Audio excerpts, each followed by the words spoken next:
Hermanos, vamos a continuar con nuestra serie de predicaciones en el Evangelio de Marcos y acompáñame por favor a Marcos 12 del 35 al 40. Marcos 12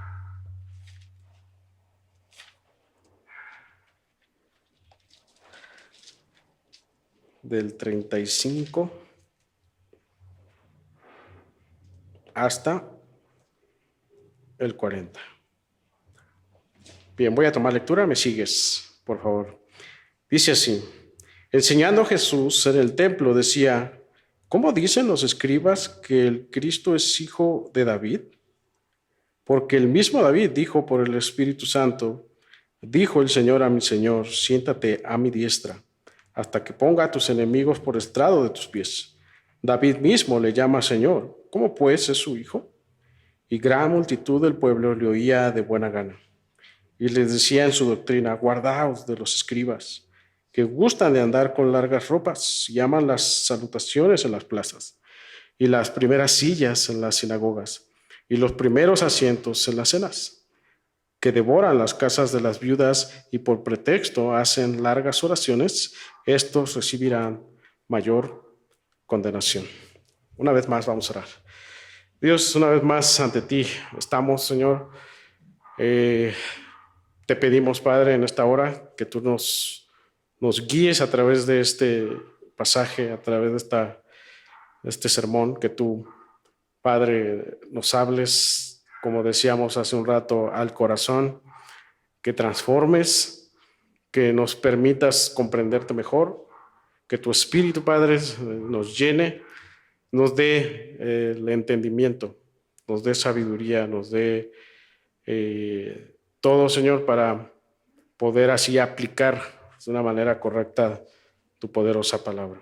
Señor, úsame y haz que de mi boca salga tu escritura, Señor. Quita toda idea mía, todo consejo mío y pon todo tu consejo en esta hora. Te agradecemos por todo, en el nombre de Jesús.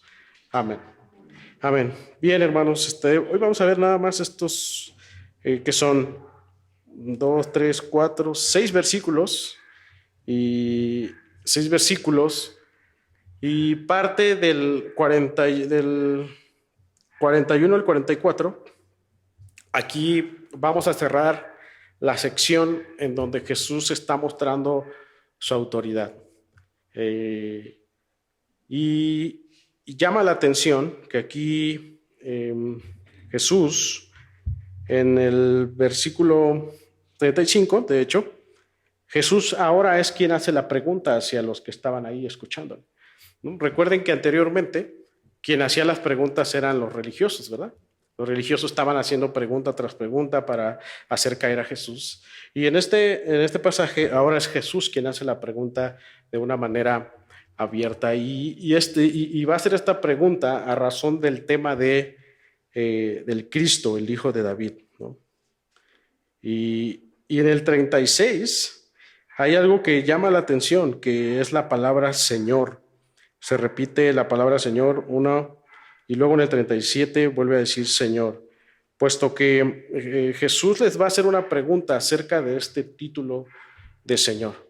Recuerden que en el capítulo 11, cuando el Señor Jesús entra triunfalmente, ellos le han cantado alabanzas y una de las frases de estas alabanzas era Hosana al Hijo de David, ¿no? Entonces todos los oyentes en ese momento estaban convencidos, estaban digamos comprendiendo, por así decirlo, que quien estaba ahí predicándoles, Jesús mismo, era hijo de David. Y Jesús hace esta pregunta, ¿no? Y dice en el 35, ¿cómo dicen los escribas que el Cristo es hijo de David? Y el 36 va a ser clave porque Jesús los confronta con la misma palabra y les dice, ¿qué creen? David mismo habla de que el Señor habla de Jesús como Señor mismo, ¿no? Y esta palabra Señor que vemos aquí es la palabra en el griego, que significa Kyrios o Kurios. Se pronuncia Kurios, pero se escribe Kyrios. Es una palabra o una expresión referida solamente a los altos mandos. El Kyrios en ese momento era lo que era ¿cómo se llama? El emperador romano en ese instante, ¿no? Y referirse a alguien como señor, como Kyrios, era referirse a alguien con autoridad, era referirse a alguien con gran preeminencia en ese momento, ¿no? Y se va a presentar esta palabra, Kyrios, que es una palabra de mucho peso en ese entonces, ¿no? Y también era una palabra que, además de mucho peso, era una palabra para referirse a alguien con mucho poder o con mucho dominio. Y me encanta Marcos porque con ese afán de mostrar a Jesús como el Dios de autoridad, él termina esta sección, podemos decirlo así, termina con broche de oro en esta sección, ¿no? Y más aún en el siguiente pasaje, que es la ofrenda de la viuda, que ya conocemos algunos, Marcos va a cerrar con broche de oro para mostrar a Jesús como el Dios de autoridad, el cual ha venido hablando desde el capítulo 11. Entonces, y más aún, Marcos tiene esa intención, ¿verdad?, de mostrar a sus oyentes, a quienes le están escuchando, para que reflexionaran acerca del señorío de Cristo, ¿no? Y yo quiero abrir esta pregunta para que podamos nosotros examinarnos conforme vamos avanzando en el sermón. ¿Es Jesús tu Señor? ¿Es Cristo tu Señor? ¿Es Jesús? ¿Consideras a Jesús como tu Señor? Recuerda, el Señor que se expresa aquí en este pasaje, esta palabra es Kyrios, que significa autoridad, que significa dominio, que significa poder. Entonces yo pregunto, ¿Jesús es tu Dios de poder, de dominio, de autoridad? ¿Quién es tu Señor? ¿No? Y así titulamos este sermón, Jesús es el Señor. Y vamos a entrar en contexto. ¿Qué es lo que está pasando? Recuerden, se han venido dando una serie de confrontaciones con los religiosos. Jesús, ¿dónde está? Jesús está en Jerusalén, ¿verdad? Jesús está en el templo. Ya está muy cerca su arresto, su muerte. Y Jesús está en Jerusalén, ¿para qué? ¿Se acuerdan? Para enseñar. Jesús estaba enseñando el Evangelio, ¿no? Ya vimos en los pasajes paralelos que son más directos, es decir, estaba enseñando y enseñaba el Evangelio, pero obviamente los principales sacerdotes, están ahí los escribas, están ahí los fariseos, e incluso pidieron refuerzos a los herodianos, ¿se acuerdan? Y están todos este grupo, religiosos y políticos, y toda la gente alrededor. Jesús ha volcado las mesas, Jesús ha mostrado su autoridad, puesto que en ese lugar, el atrio de los gentiles, estaban vendiendo, ¿verdad? Estaban vendiendo estos animales, estaban haciendo trance. Y entonces todos estos grupos formulan una serie de preguntas respecto a la autoridad de Jesús, porque le dicen, ¿con qué autoridad tú haces estas cosas? ¿No? ¿Tú qué vienes aquí, Jesús, a hacer todo esto? ¿No? Y Jesús les responde de una manera sabia, magistral, si podemos decirlo así, y hace callar a todos estos grupos, ¿no? Y entonces vemos estas preguntas acerca del matrimonio, ¿verdad? Acerca del tributo a César, ¿no? Pregunta acerca de la resurrección y todas estas cuestiones de estos hombres, pues no cumplían con ese objetivo de hacer caer a Jesús, ¿no? Al contrario, Jesús evidenciaba a todos estos grupos en su falta de entendimiento, su falta de aplicación a la palabra de Dios, de todos estos grupos, ¿no? De hecho, paralelamente, también Jesús en estos momentos, paralelo a esto, Jesús también les está diciendo, hay de ustedes, fariseos, escribas, ¿no? que les gusta orar en plazas, ¿no? Que por fuera se ven bien, que por dentro están podridos, ¿no? Entonces, Jesús está aprovechando este lapso de tiempo, este corto ya, porque va a ser arrestado, para seguir enseñando, para seguir sirviendo, para seguir mostrándose a él como el Mesías. Y en este pasaje, más que una confrontación ante estos grupos, es una advertencia. Vemos más del 38 al 40, vamos a ver una advertencia que Jesús hace acerca de estos grupos religiosos. Jesús advierte al pueblo de que no sean como estos grupos religiosos, estos grupos que estaban mostrando esa falta de entendimiento de Dios. Entonces, Jesús continúa enseñando en el templo.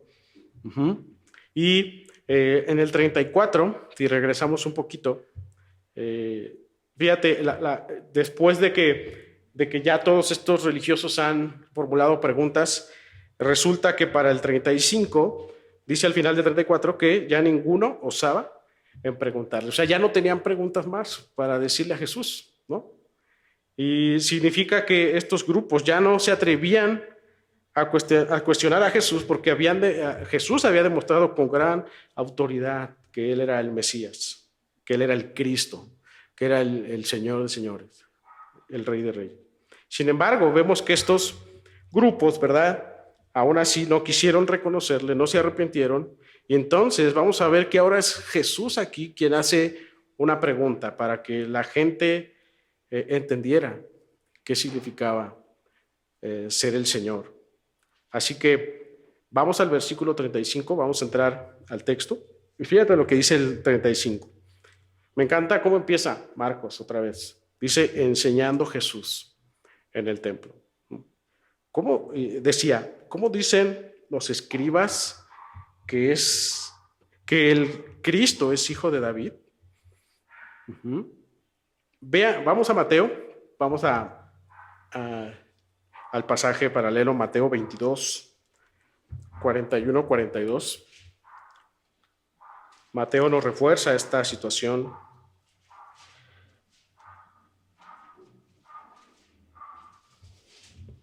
Mateo 22, 41 al 42, dice así, y estando juntos los fariseos, Jesús les preguntó, diciendo, ¿qué pensáis del Cristo? ¿De quién es hijo?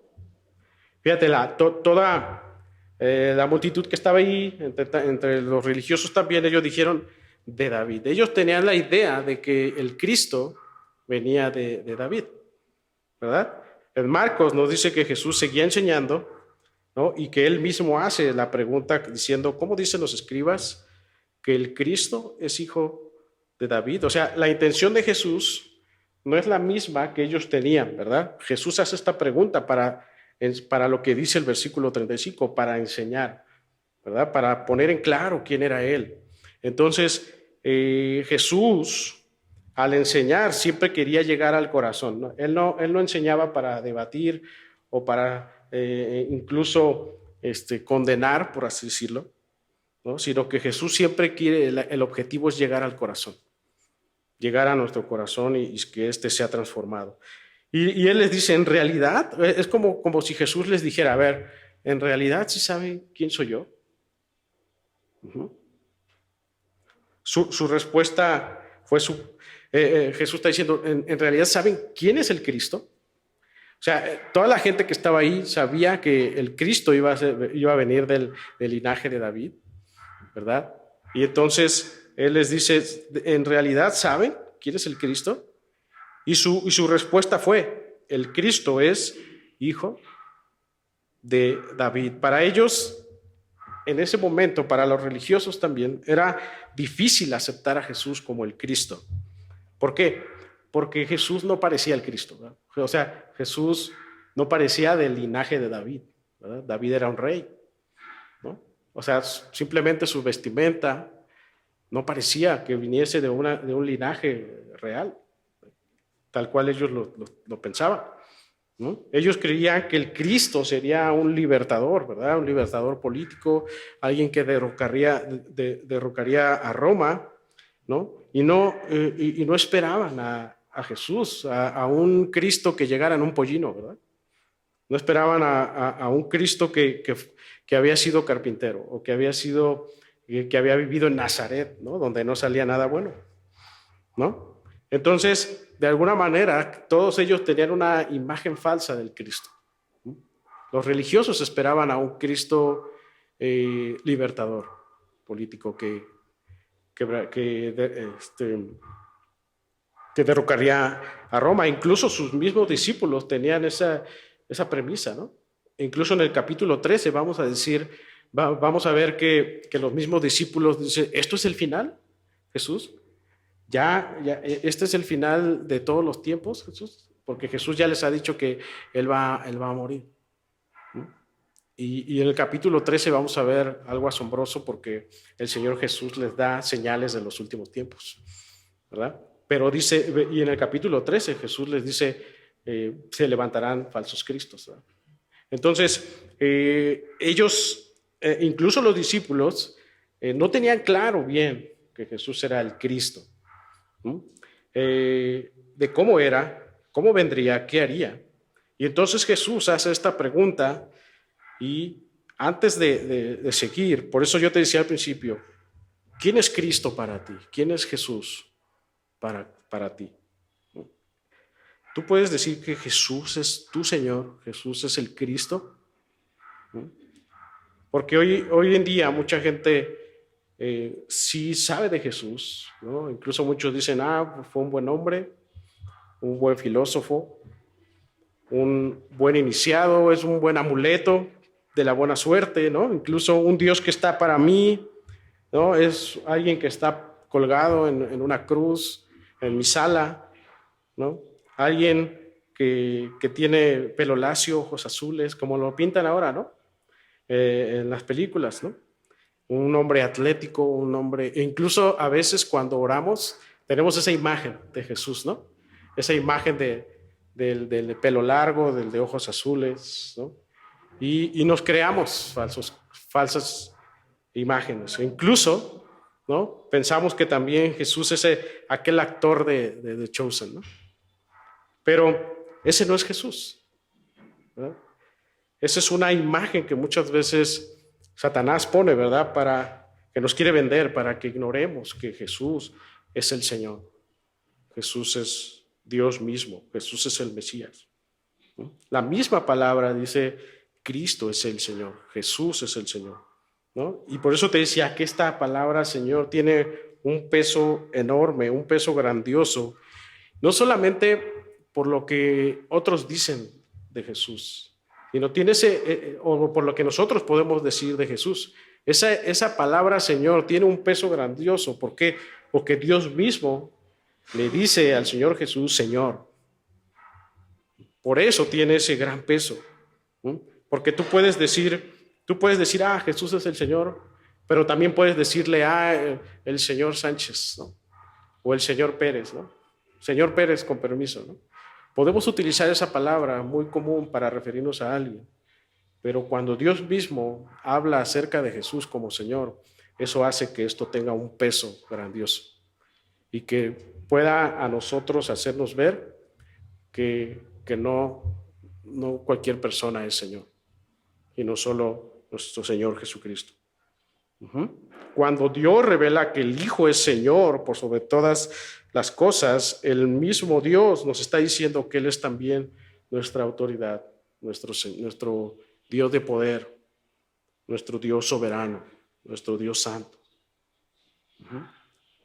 Vamos a 1 Corintios 12:3. 1 Corintios 12:3.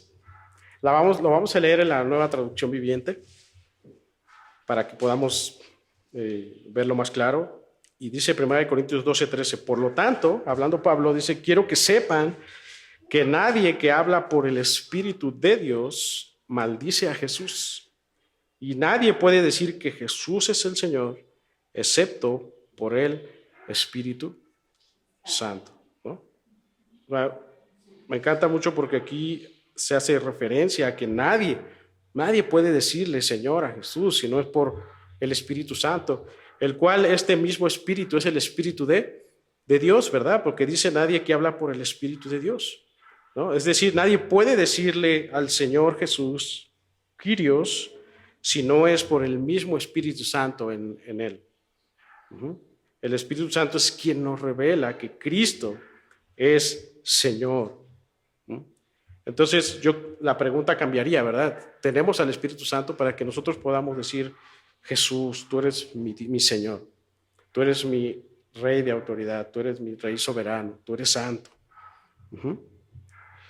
Efesios nos da una lista larga, pero vamos a citarlo. Vamos a citar Efesios 5, 15 al 20.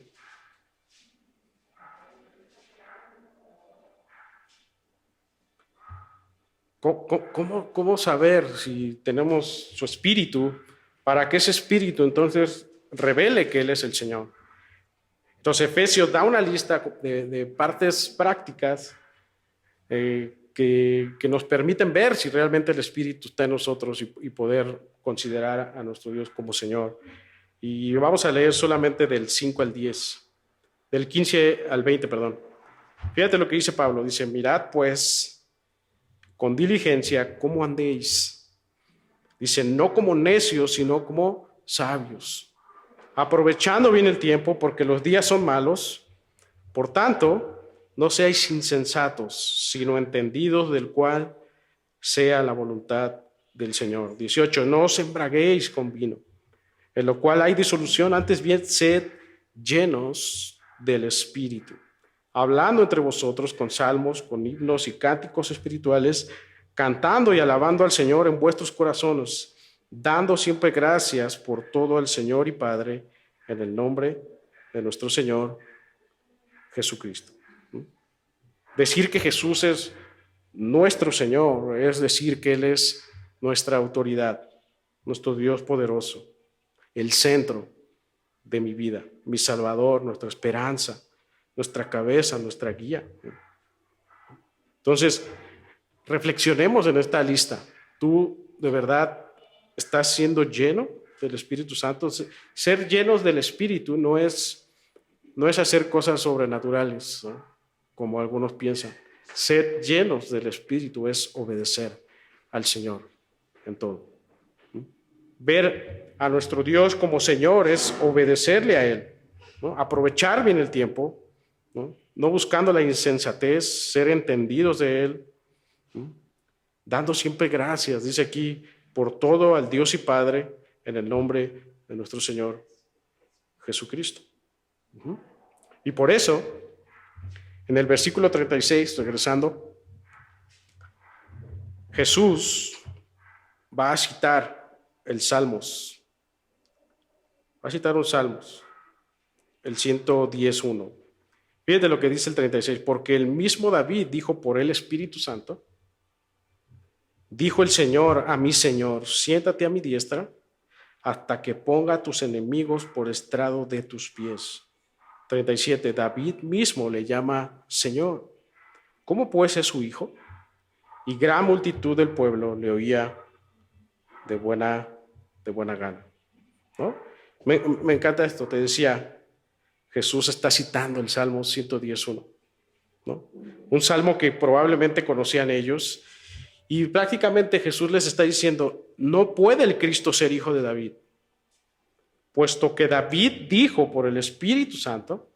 Vean cómo tiene relación, ¿verdad? Que nadie puede decirle Señor, ¿por qué? Por el Espíritu Santo, ¿no? Lo que ha dicho Pablo. Entonces dice aquí Marcos, dice que el Señor, dice, el Señor mismo se refirió al Hijo así como Señor, diciéndole, siéntate a mi diestra. Por eso dice Jesús, ¿cómo puede ser el Cristo hijo de David? ¿Cómo puede ser el Cristo hijo de David si el mismo Dios le dice Señor al Hijo? Y Jesús está poniendo aquí otra vez en evidencia la falta de conocimiento de estos hombres, las Escrituras, ¿eh? Y no es que Jesús estaba enseñando cosas distintas, sino que Jesús le está dando sentido a las palabras de la ley, un sentido que la ley apuntaba al Cristo, ¿verdad? A Jesús, el Señor. Y por eso enseguida Jesús, ahora sí, después de que Él pone en claro, ¿verdad? Va a advertir al pueblo de todos estos grupos religiosos. Y escucha ahora sí lo que dice versículo 38. Vean, una vez que Jesús les dice que el Cristo no es hijo de David, puesto que Dios mismo habla del Hijo como Señor, ¿no? Él dice, y les decía en su doctrina, guardaos de los escribas. La Nueva Traducción Viviente dice, cuídense de los maestros de la ley religiosa.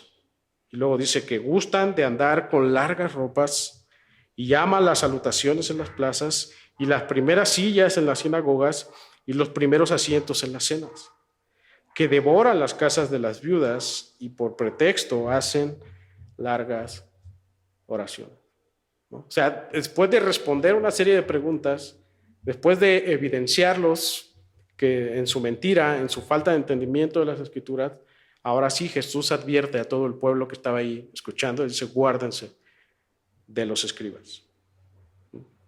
Guárdense de estos hombres. Dice, les gusta andar con largas ropas, es decir, les gusta ser vistos. Aman las salutaciones en las plazas, les gusta que los saluden. Y dice, y las primeras sillas en las sinagogas, les gusta ser importante. Les gusta tener los primeros asientos en las cenas, dice, y que devoran las casas de las viudas. Esto es un contexto importante para el siguiente texto, porque el siguiente texto va a ser la ofrenda de la viuda, ¿no? Y muchos de estos religiosos se aprovechaban de las viudas, ¿no? Les quitaban casi todo el dinero y las dejaban, en vez de apoyarlas, las dejaban solas. Entonces dice, y por pretexto hacen largas oraciones. Y esto es una advertencia también a nosotros, ¿no? Cuidémonos de estos hombres. Pero también, no solamente una advertencia de nosotros de cuidarnos de este tipo de personas, de este tipo de líderes, sino también tengamos cuidado de no llegar a ser como estos líderes, de no parecernos a estos hombres. ¿Conoces a alguien así, a un líder así?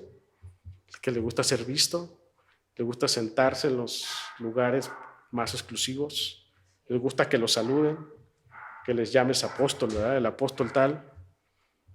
Hace tiempo me congregué en una iglesia, cuando apenas yo empezaba a conocer, me congregué en una iglesia allá por Iztapalapa, y entonces cada mes hacían convivio y los hermanos llevaban sus platillos para compartir, pero como era una iglesia grande, entonces tenías que hacer fila. Y era una fila muy grande, o sea, casi unos 40 minutos para que te tocara comer, ¿no? Entonces el pastor que estaba ahí, todavía las mesas no estaban servidas, pero incluso los mismos hermanos propician estas cosas, ¿no? De las que habla Jesús, que dice, no, primero el pastor, lo mejor para el pastor, ¿no? Guarden la mejor pieza de pollo para el pastor. Y sucedía, este pastor que estaba ahí deseaba, ¿verdad? Deseaba y solamente comía con los que tenían los recursos, ¿verdad? Y el pastor tenía que comer primero ahí. Y la única silla en la que estaba puesta era la del pastor. Una vez que los hermanos iban tomando su plato, iban poniendo sus sillas y sus mesas, ¿no? Cuando el pastor debe ser el último, ¿verdad? El pastor debe ser servidor, el pastor debe estar por debajo de todo el orden, como tal. Y entonces, y así, no sé si tú conozcas a alguien más así, ¿verdad? Que les gusta ser vistos. Si dice el Señor Jesús aquí, guárdate de esos, guárdate de estas personas. Entonces, vamos a un pasaje, Mateo 23, 3 al 7. Aquí Jesús da más características de estos hombres, de estos religiosos.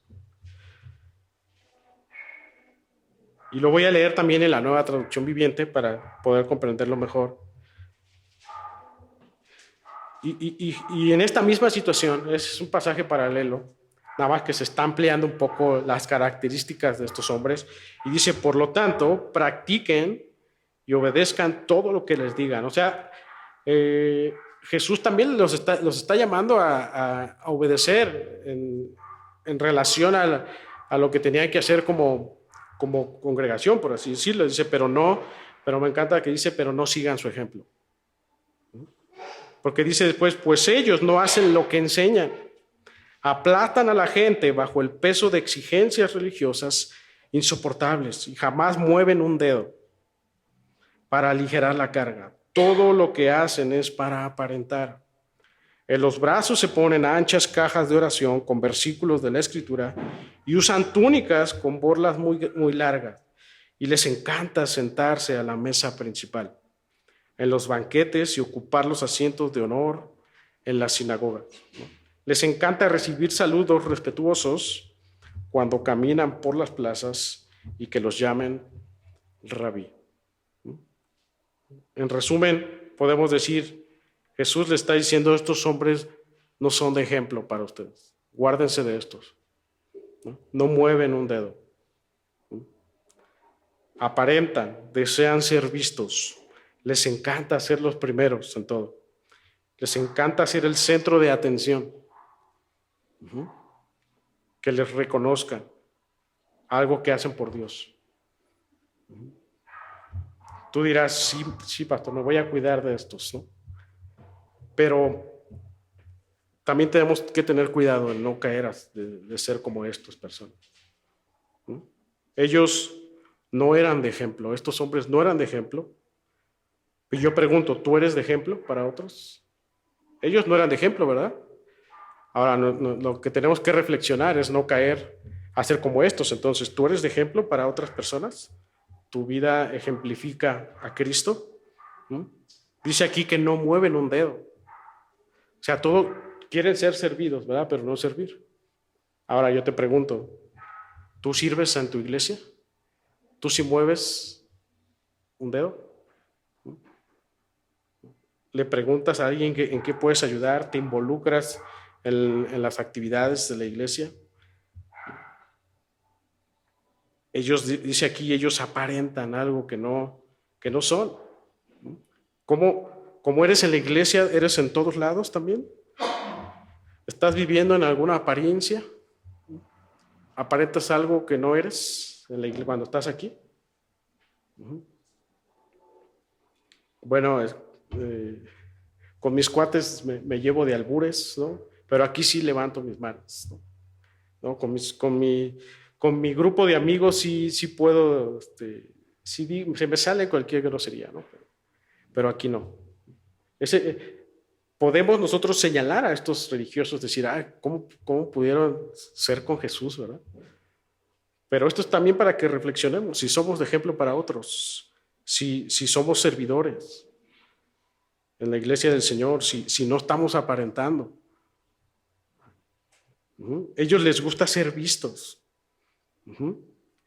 Y a veces queremos, ¿verdad?, ser vistos por algo que hacemos para Dios o por algo que hacemos el cual nos llama el Señor. Mira cómo yo sí sirvo, mira cómo yo sí hago, mira cómo yo sí voy a todas las reuniones, ¿no? Mira cómo yo sí visito a los enfermos. Queremos ser vistos, que hacemos esas cosas no porque nos mande el Señor, sino porque queremos que otros digan, mis hermanos sí saben, ¿no? No se trata solo de tener cuidado de estos hombres, eso es importante, tener cuidado de ellos, sino también se trata de no caer a ser como estos hombres religiosos. O sea, podemos decir, aquel que no mueve un dedo en la iglesia, no hay ninguna diferencia con un religioso que estaba con Jesús ahorita. Aquel que dice, es que no me saludaron, es que no me vieron feo, no me sirvieron. Es una actitud religiosa. Porque si no te saluda alguien, ¿qué haces tú? Tú lo saludas, ¿verdad? Porque si no te sirve alguien, tú lo sirves. Porque si dice el Señor Jesús, porque si alguien no te cae, tú, dice el apóstol Pablo, ¿cómo vences lo malo? Haciendo el bien, dice el apóstol Pablo. Si alguien te hace daño, entonces tú le vas a hacer el doble de daño, ¿no? ¿Verdad? El Señor Jesús nos enseña a hacerle el bien aún si estos nos han hecho daño. A invitar a nuestros enemigos si tienen sed, y no tienen que comer. Entonces, por eso Pablo, cuando deja a Timoteo de pastor, le dice, le da la instrucción a Timoteo haciendo todo lo contrario a lo que son los religiosos. Vamos a Primera de Timoteo 4:12. Vamos a ese pasaje, hermano. Cuando Pablo deja a Timoteo, él le dice, ninguno tenga en poco tu juventud. Dice, sino sé ejemplo de los creyentes en palabra, conducta, amor, espíritu, fe y pureza. Parece que aquí que algunos comentaristas dicen que Timoteo tenía cierta debilidad por las mujeres, o había tenido un problema anteriormente, por eso le dice que sea fe y pureza, ¿no? Aparte de que era joven, ¿no? Y dice el 13, entre tanto que voy, ocúpate en la lectura, la exhortación y la enseñanza. No descuides el don que hay en ti, que te fue dado mediante profecía con la imposición de las manos del presbiterio. Ocúpate en estas cosas, permanece en ellas para que tu aprovechamiento sea manifiesto a todos. Y me encanta más el 16, dice, ten cuidado de ti mismo y de la doctrina. Persiste en ello, pues haciendo esto te salvarás a ti mismo y a los que te oyeren. Ver este pasaje es como la contraparte de lo que Jesús expresa de los religiosos, ¿verdad? Y tú dirás aquí, bueno, eso es para pastores. No, es para todos, ¿verdad?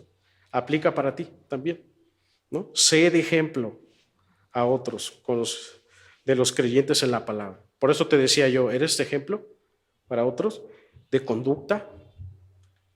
¿Te conduces correctamente? ¿Eres amoroso? ¿No?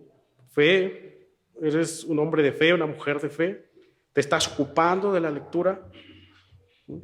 La exhortación, la enseñanza, ¿no? Dice aquí, no descuides el don que hay en ti. El Señor nos ha dado dones, ¿verdad? Dice, no descuides, ocúpate, dice el apóstol Pablo, de estas cosas, permanece en estas cosas, para que tu aprovechamiento sea manifiesto a todos. Pero sobre todo le dice, ten cuidado de ti mismo. Por eso dicen aquí los comentaristas que probablemente Timoteo tenía este problema y le dice, ten cuidado de ti mismo, ten cuidado de lo que tú pienses, de lo que tú digas, de lo que tú creas, sino ocúpate en estas cosas. Porque aparte el ocuparse de estas cosas y persistir en eso, dice, te salvarás a ti mismo. O sea, hay beneficios, ¿sí? A los que le oyeran. Entonces, aunque aquí es una advertencia para un pastor, no quita que sea una advertencia para todo aquel y aquella que ha sido llamado por Dios a tener a Cristo como su Señor, como su autoridad, como su soberano. El resultado que se espera de una vida religiosa es lo que dice el versículo 40 al final. Regresamos a Marcos, vamos terminando. Marcos 12:40 dice, ven el resultado, estos recibirán mayor condenación.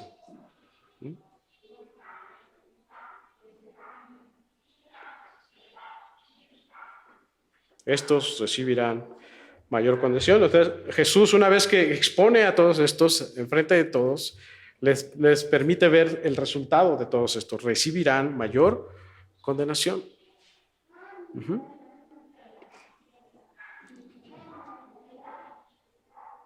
Hubo en el primer siglo, seguramente has escuchado de este hombre que es Policarpo, ¿no? En el primer siglo hubo una persecución muy intensa, ¿no? Una persecución masiva de cristianos, y Policarpo era un pastor, el pastor de Esmirna, y fue arrestado y fue destinado a morir quemado, Policarpo. ¿no? El emperador en ese tiempo era Quadratus. Le dijo a Policarpo que si juraba por el emperador maldecir a Cristo, quedaría libre. Y Policarpo respondió: ¿cómo he de maldecir a mi Señor que me salvó? Este fuego, dice Policarpo, no se compara con el fuego que te espera a ti por la eternidad. Finalmente, Policarpo no se retracta, ¿verdad?, de su fe y de tener a Jesús como su Señor. Fue llevado a la hoguera y él oró al Padre diciendo, se registra una oración de Policarpo diciendo: Señor Dios soberano, te doy gracias porque me has tenido por digno de este momento, para que junto a tus mártires yo pueda tener parte en la copa de Cristo. Por ello te bendigo y te glorifico. Amén. Entonces, cuando iban a matar a Policarpo, lo iban a quemar. Mientras Policarpo estaba orando, dicen los historiadores que el fuego no le quemaba, que no recibía ninguna quemadura, aunque el fuego ya estaba encendido. A lo que el emperador Quadratus agarró una lanza y se la clavó aquí en el pecho a Policarpo. Hermanos, tendremos que llegar a esos niveles para que podamos reconocer a nuestro Señor Jesucristo como lo que es el Señor. Debemos llegar a la persecución para que realmente podamos decir: Señor, sí te sigo, sí eres mi Dios soberano, mi autoridad. Tendremos que llegar a esos niveles de persecución para que seamos probados si Cristo es nuestro Señor, ¿no? La mayoría de los cristianos de ese primer siglo anhelaban morir por causa de Cristo. Es más, era un honor morir por Cristo. Era un honor ser mártir. ¿Qué cosa en estos momentos hace que tú pongas a Cristo a un lado? ¿Qué cosa en estos momentos hace que tú digas: Cristo no es mi Señor? ¿Qué situación, qué persona, qué actividad hace que tú digas: espérame, Jesús, déjame atender primero estas cosas? ¿Qué hace que Cristo no sea tu primer lugar ahora? Que te mueva de decir que el Señor Jesús es tu Señor. ¿Qué llamada ahorita te puede entrar y te puede decir: espérame, Señor, voy a atender a esta persona, voy a atender esta situación, voy a atender esto que me está llamando ahora? Examinémonos, hermanos, nuestros corazones sobre qué impide que abracemos el señorío de Cristo. ¿Qué impide que abracemos realmente el señorío de nuestro Señor Jesucristo? Dice Romanos 10:9 que si confesares con tu boca que Jesús es el Señor y creyeres en tu corazón que Dios le levantó de los muertos, serás salvo. ¿No? Vean, esto podría ser como algo a la ligera. Pues yo confieso que Jesús es el Señor. Pero ya sabemos que esta palabra Señor implica una serie de cosas. Decirle a Jesús Señor es decir: Señor, me rindo a ti. Reconozco que eres mi autoridad. Reconozco que eres soberano. Reconozco que me has salvado, que eres mi esperanza. Reconozco, Señor, que tú eres mi Dios glorioso. Y entonces, ahora sí, si creyeres en tu corazón que Dios le levantó de los muertos, serás salvo. El centro del cristianismo es: Jesús es el Señor. No es una frase así a la ligera, como si repetirla automáticamente ya eres salvo. Decir que Jesús es el Señor es decir: Señor, gracias por salvarme en aquella cruz, porque ese sacrificio me ha traído vida, me ha traído confianza en ti. Gracias por resucitar, gracias por darme esperanza, por darme la fe, por permitirme arrepentirme de mis pecados. Ahora te reconozco como mi Señor, ahora te reconozco como mi autoridad, mi soberano, mi guía, mi protector, mi Dios, mi descanso, mi suficiencia. mi Rey de reyes y Señor de señores. Dice 2 Corintios 4:5, porque no nos predicamos a nosotros mismos, sino a Jesucristo como Señor, y a nosotros como vuestros siervos por amor de Jesús. La pregunta final que quiero hacerte es: ¿quién es tu Señor? ¿Estás viviendo realmente como Cristo tu Señor? ¿Como Cristo es tu Señor? Reflexiona en todas estas cosas, ¿no? Y reflexiona en toda la parte práctica. Si Jesús es tu Señor, entonces tú buscas, ¿verdad?, el ejemplo. Tú buscas la conducta en Él. Amor, espíritu, fe, pureza, ¿no? Ocuparte de la lectura, ¿no? Si Jesucristo es tu Señor, tú te ocupas de la lectura, ¿no? No descuidas los dones que hay en ti, ¿no? Permaneces en todas estas cosas para que sean de provecho para ti y para que sean de provecho para los demás. Si el Señor Jesús es tu Señor, entonces tú ya no eres tu Señor. Por eso Pablo dice: ten cuidado de ti mismo. Hermanos, reflexionemos en todo esto y tengamos también cuidado y guardarnos de este tipo de personas, ¿verdad? No caer en ser este tipo de personas que tienen un final desgarrador, ¿verdad? Serán condenados. Reflexionen esto y vamos a orar para cerrar. Dios y Padre, te damos muchísimas gracias por esta mañana, gracias por permitirnos escucharte, gracias porque nos permites ver, Señor, que tú eres el Señor. Y decirte Señor implica el poder rendirnos, el poder reconocerte como nuestra autoridad, reconocerte como soberano, como nuestro Dios de esperanza, de poder, de dominio, Señor. Y este reconocimiento hace entonces que nosotros menguemos, que nosotros seamos aplastados, seamos quebrados, Señor, y que podamos llegar al arrepentimiento. Y en ese arrepentimiento nos des la fe para entonces caminar en tu espíritu y ser guiados a la verdad, Señor.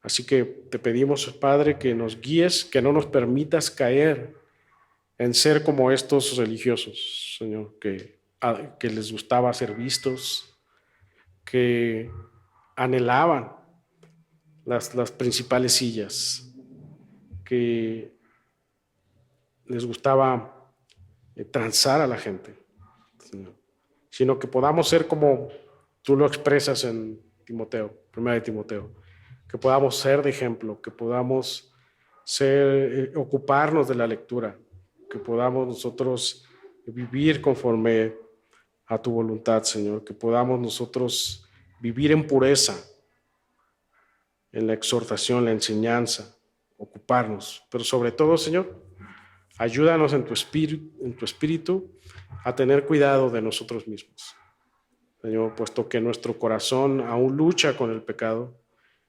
y cada cosa que pensamos, cada cosa que está fuera de ti y que es de nosotros, Señor, no va acorde.